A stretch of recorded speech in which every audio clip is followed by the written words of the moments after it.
Okay, let's get right into it. Another YouTube video from ya boy. 100 a million. Okay, what I want to talk about this time, today, is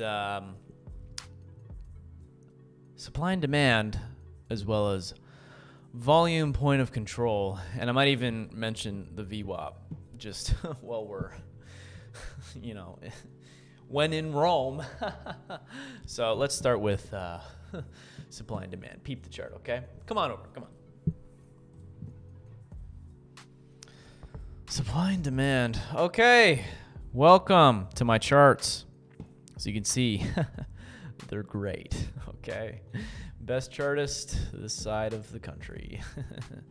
Now, what we're looking for with,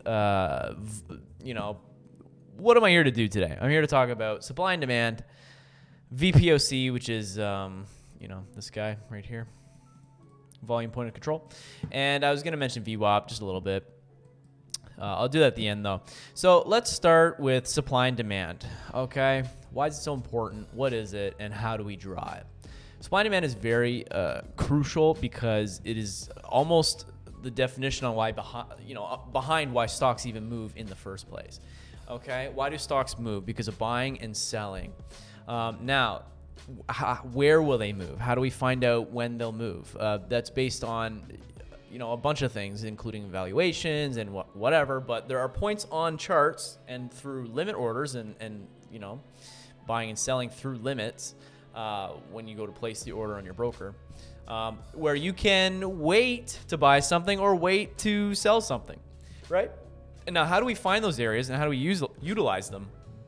We do that through supply and demand. Now, supply and demand is kind of an invisible thing that you can't see on a chart until you chart it, where there are buy orders sitting there waiting or sell orders sitting there waiting. Sell orders being above the price action and buy orders being below the price action, okay? Now, how most people draw them out is the red boxes, which there's none on this chart, maybe on Meta. Yeah, so these red boxes are supply zones, and the green down here is demand. So how do we find these invisible areas where people disagree, investors disagree on the price in the form of they'll buy it or sell it in that area? Like on Meta, for example, investors disagree.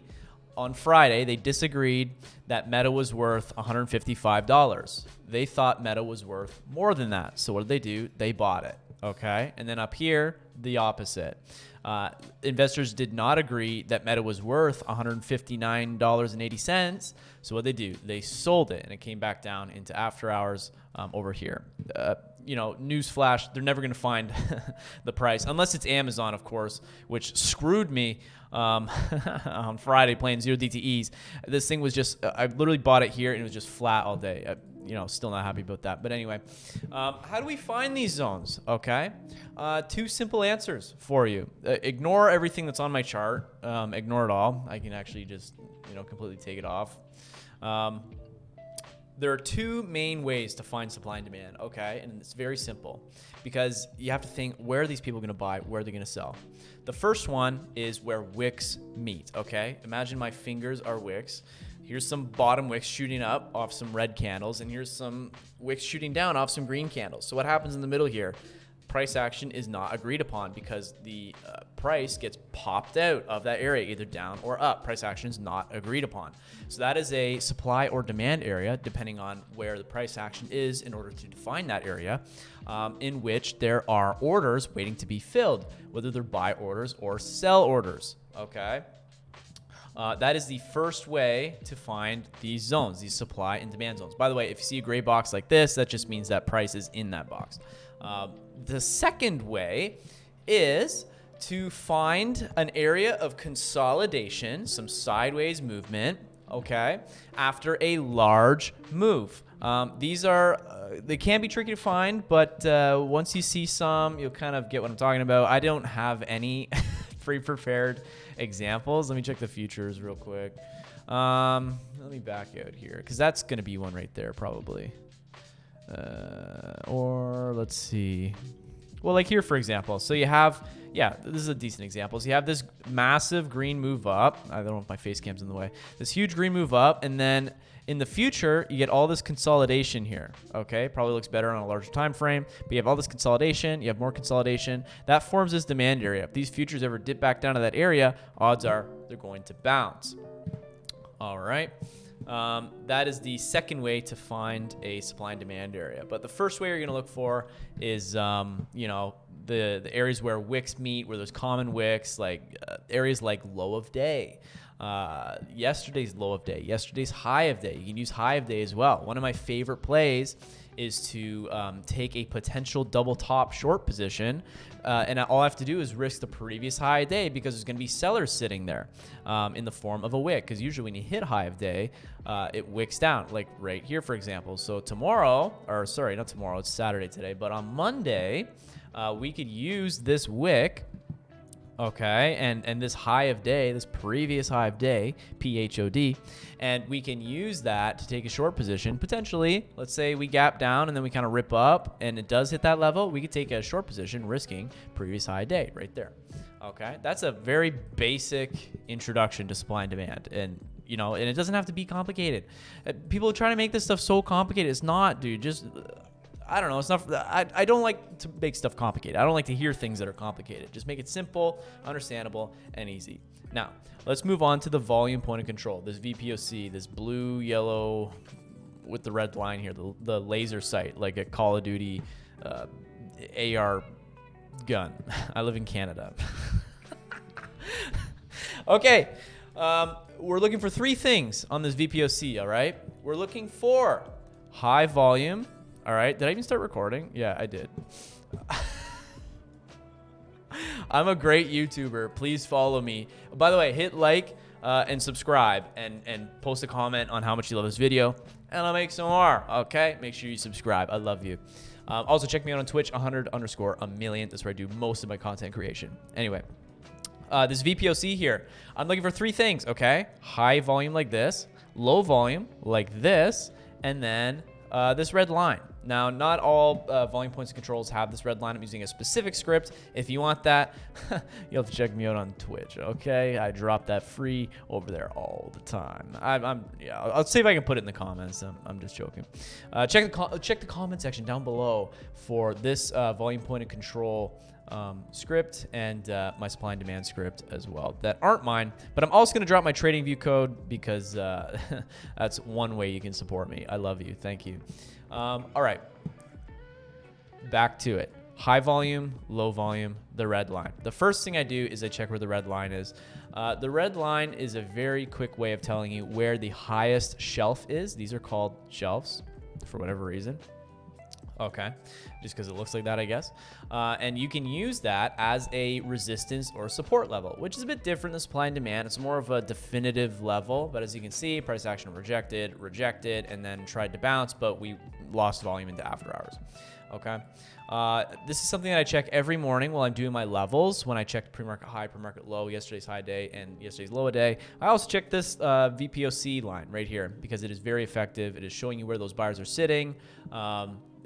Sometimes if there's low volume, price will just float in there, and it's because they're agreeing on price.